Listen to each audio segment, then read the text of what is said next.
Kann man das mal probieren einmal? Ja, sicher, das ist eh klar. Da siehst du, das was da oben hängt, gell, das so ein Rückschlagklappen, gell, von oben an, gell, wo er zusammengreift. Zeig ich dir dann an der Maschine. Das ist das, was wenn er rausschiebt, das greift dann ein, gell, dass er nicht verrutschen kann, der Baum, gell. Und das zeige ich dir dann.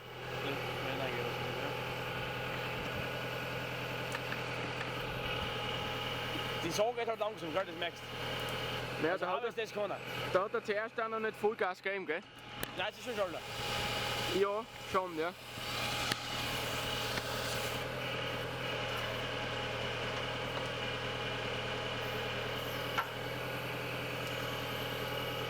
Wenn es verkehrt ist, ist es ja ganz anders, ne? Ja, das ist halt, der Traktor ist halt auch nicht griffig, das, gell? Ja.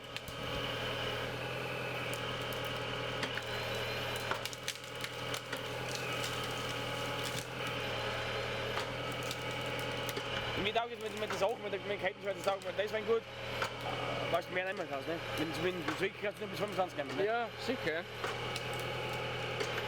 Und hier, was du sagen willst, wenn du ein dicke Bloch hast, musst du